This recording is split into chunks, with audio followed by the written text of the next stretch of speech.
What's going on, guys? It's Jimmy here, and welcome to our daily show where we discuss the fourth stimulus check update today, 2021, as well as the next two upcoming packages, the physical infrastructure package known as the American Jobs Plan, and the next stimulus package known as the American Families Plan, as well as what is going on in the world today. If you're new to the channel, make sure to subscribe down below so you don't miss out on new updates. New videos come out every day at 10 a.m., 3 p.m. and 8 p.m. Eastern Standard Time. Also, don't forget to hit the like button for us. It really helps out our channel. Okay, first up, it's really becoming major national news and one of the most important issues in our country as President Biden has now introduced a 90-day deadline for a new commission to find out the origins of COVID-19 and whether or not it was natural or if it came from a lab in China. And if it does, possibly making China pay for it, possibly with money we could use for stimulus. As COVID cases and deaths continue to drop in the United States, the inquiry into the origins of COVID-19 is heating up. This week, President Biden ordered a 90-day investigation into whether the virus could have come out of a lab in Wuhan, China. And we learned that several lab researchers in Wuhan were hospitalized in November 2019, earlier than Chinese officials had revealed. Joining us now, the top Republican on the House Foreign Affairs Committee, Texas Congressman Michael McCaul. Congressman, good to see you. Thanks for joining us. So you conducted your own investigation into the pandemic's origins on the House Foreign Affairs Committee, and your committee was just briefed on this last week. Based on what you've seen, do you think it's more likely than not that the coronavirus emerged naturally or from a lab accident? You know, I do think it's more likely than not it emerged out of the lab, most likely accidentally, for several reasons. And first of all, Jake, let me say this is the worst cover-up in human history that we've seen, resulting in 3.5 million deaths, creating economic devastation around the globe. As you mentioned, though, it was just declassified that 3 of the researchers were actually hospitalized in November of 2019 with flu-like symptoms consistent with COVID. That was suppressed by the Chinese Communist Party. Since that time in December, they silenced and detained the doctors who were reporting a SARS-like virus, which under international health regulations had to be reported within 24 hours. They went and destroyed lab samples. They wouldn't admit it was human to human, and then working with the WHO, failed to report to the world that we had a local epidemic that was now going into a global pandemic. So time and time again, we're seeing this cover-up. A couple more facts here, that there were 2 State Department cables in 2018 that called into question the safety protocols at that lab. And let's not forget, in 2004, with SARS virus, they accidentally leaked the SARS virus from that lab in 2004. They were studying corona-like viruses from bats, genetically mutating them, and then trying to develop a vaccine for what would be a next wave of a SARS-like virus, almost precisely what COVID-19 is. So let me ask you, President Biden has ordered this 90-day review by the intelligence community to see what they think. If they conclude the same thing that you have, and there's no reason to think that they wouldn't, what should the world do? What should President Biden do? Well, I'm glad the president finally has done this. It's long overdue. I think because they have destroyed everything at the lab, it could be very inconclusive. We have signals intelligence and human and other forms of intelligence, but it may not be 100%. But I think saying it's more likely than not is probably the right answer here. My response to this whole thing is supply chain. We need to pull our supply chain out of the region, that being medical supply, rare earth mineral supply, and a bill that's going through Congress right now, bipartisan, I'm working on, the Chips for America Act, advanced semiconductor chips, which are the brains and everything from your iPhone to the F-35. If we can pull these chains out of China, it will hurt them economically, and that would be very punitive in nature. Now, this comes as a new leading scientist says that without a full investigation of the lab leak theory and finding out the details of what actually happened there, the world will face a COVID-26 and a COVID-32 basically saying that this will happen again and again in the future. The real question is, will we be able to find out the origins? As you heard the congressman there say that they've literally destroyed evidence. And will they be made to pay for this if found that what they did was illegal, or if they shouldn't have destroyed the evidence based on World Health Organization rules and the United Nations rules and things like that? Yeah, it's such a sad situation. As you heard him say, 3.5 million people worldwide have died from this virus, which could have been caused by China, a lab leak. Let me know your thoughts down below in the comments. It's crazy. Millions of Americans could face eviction in June as the rental eviction moratorium is set to expire at the end of this month. As you can see here, housing advocates say the ban is lifting at a terrible time for property owners and tenants alike, with states still scrambling to distribute $45 billion in rental assistance that is going out right now for different states and cities. More than 11 million Americans are behind on their rent, and many more could face eviction when the National Housing Protection expires at the end of June. Now, this is something that President Biden could extend through a presidential executive order. It doesn't even need to necessarily go through Congress. And this could be something that we see here happen in June, which will protect millions of renters that are behind on rent from this pandemic. I will keep you updated on this situation. I'll also be covering new stimulus programs, mortgage and rental assistance, and a new homeowners assistance fund here, maybe in the next video. There's literally billions of dollars going out right now for rental assistance and property owners, homeowners with mortgages right now, with new money coming in by the day. As you've seen there, they're literally trying to get this $45 billion of money out to people that are struggling right now, homeowners and renters, and yet, well, you know, the government, it takes them a while to do everything. Meanwhile, governments across the world are still passing more stimulus in their countries. We're continuing to see this in Europe as well as, again, even if the virus were to go away tomorrow, the economic recovery is likely going to take a year or two or three. And we're seeing this even in Europe as they're looking to pass another almost $1 trillion stimulus package literally here within the next week or so. Democrats have given less than a week for negotiations left on the next physical infrastructure package, which is the first part, and the second part is the next stimulus package known as the American Families Plan. They're somewhat tied together, and if Democrats go the reconciliation route on the first one, they'll almost certainly go the reconciliation route on the next stimulus package, which means that Democrats can pass the next stimulus package completely on their own without any Republican votes at all. That's how they passed the third stimulus check package.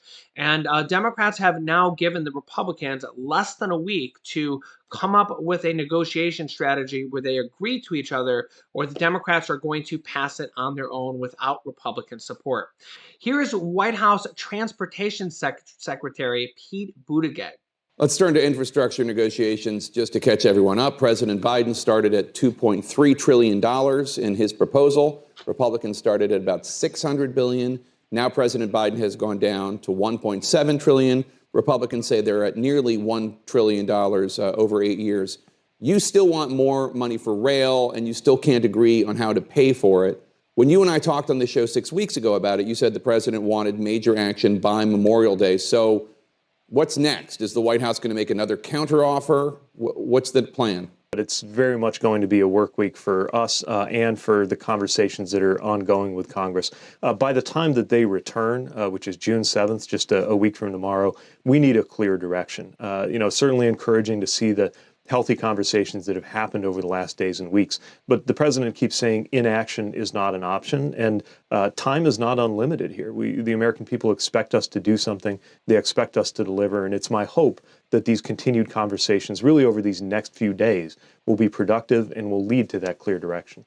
So there seems to be a disagreement between what President Biden and agreed to with Republican senators and what his staff is now saying. Key Republican negotiator, Senator Shelley Moore Capito, a Republican from West Virginia, she says, and other senators who are in the room with her agree, President Biden suggested he's willing to settle around $1 trillion, and it didn't matter to him if it was $1 trillion over 5 years or $1 trillion over 8 years. Now, I understand the devil's in the details in terms of how to pay for it, the timeline, et cetera. As an overall principle, is that correct? President Biden is willing to accept a $1 trillion price tag, and it doesn't matter to him if it's over 5 or 8 years. Well, the president's counteroffer was a $1.7 trillion package. And again, that represents coming off our original view by $500 billion. It is encouraging to see Republicans talking about getting to the neighborhood of $1 trillion. Of course, when you start trying to make it apples to apples, comparing what would have been spent anyway, looking at the categories, that's where the devil really is in the details. And those are the things that we're continuing to discuss with them. But I'll say, we've been in these discussions in good faith, and there have been really healthy negotiations of the kind that I think people were starting to wonder whether that's even possible in Washington anymore. So this week is set to be the final week that if they don't make a negotiation with the Republicans, the Democrats are going to go ahead and pass it on their own, the next infrastructure package. And this will really lead the next stimulus package as well, because if they can't make an agreement on the infrastructure package, they surely won't make an agreement on the next stimulus package, which is called the American Families Plan.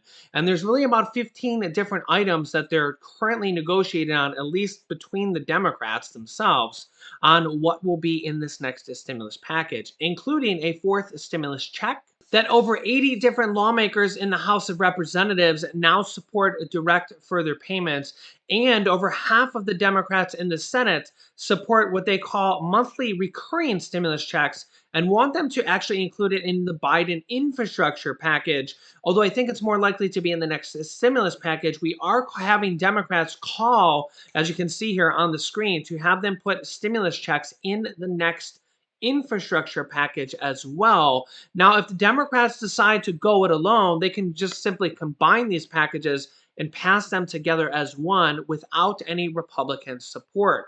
We have had recent calls from President Biden that said the previous stimulus checks are making a difference. And he recently said that it is clear that there is the need for more stimulus based on the recent jobs report and retail sales report, which were both terrible.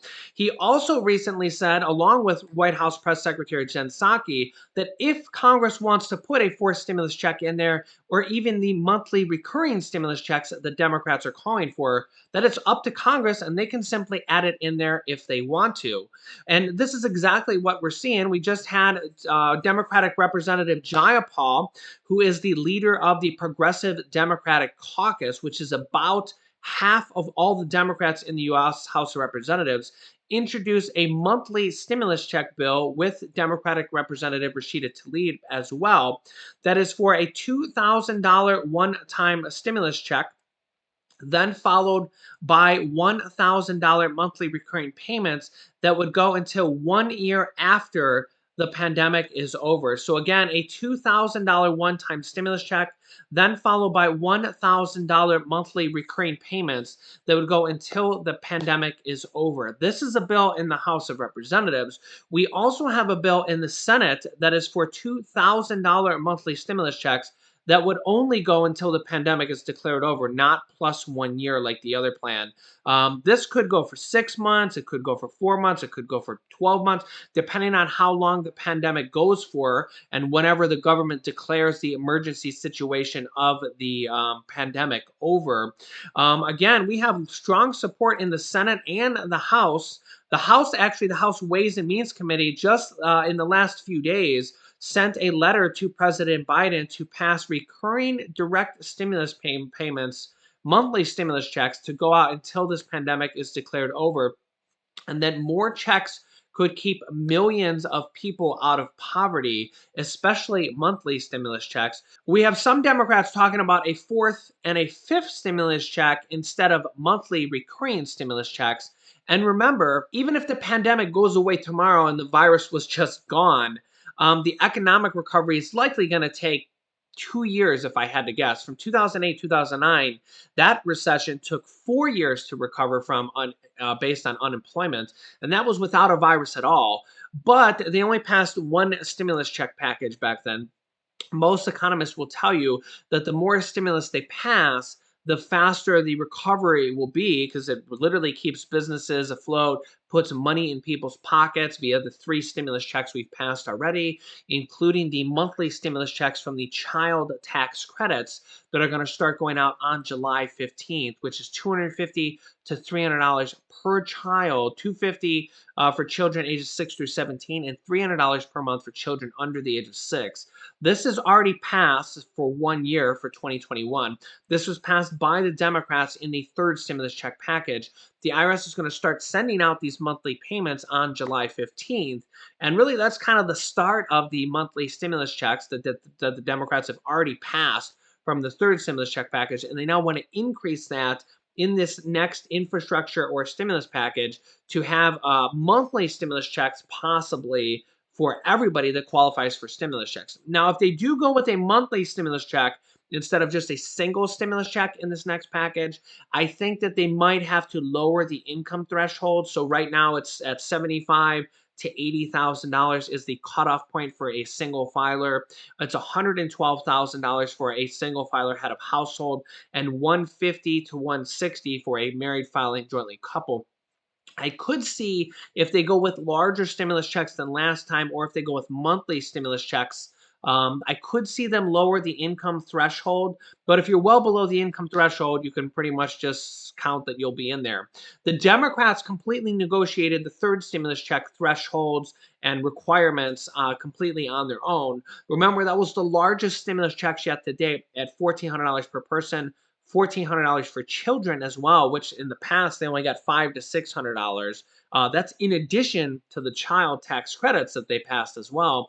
And they passed $1,400 for adult dependents and college students who didn't even receive the 1st or 2nd stimulus check yet. So the Democrats are literally already passing larger stimulus checks from the 3rd one, and these child tax credits, which were larger than they've ever been before.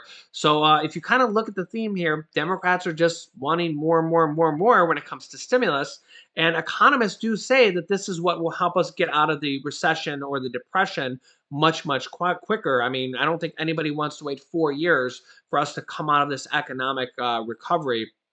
And if we can cut that down to 2 years, I mean, that is going to be a lot better than 4 years. And that extra 2 years of coming out of the recession and being back to normal will actually somewhat pay for a lot of the stimulus money by having tax dollars and everything back to normal and much, much higher than they would be if we were still struggling to get out of the recession. So let me know your thoughts down below in the comments. I will keep you up to date with all the different stimulus check items and everything coming out. Make sure to subscribe down below and click the bell icon to all notifications to get reminder notifications when we go live at 10 a.m., 3 p.m., and 8 p.m. Eastern Standard Time every single day. You can click on this video here, this top one, to watch my newest stimulus check video next. This bottom one is about mortgage and rental assistance we went over recently. And this video is my brand new video about President Biden's Social Security raise. So click on one of those videos next. Thanks, guys, and I will see you in the next video.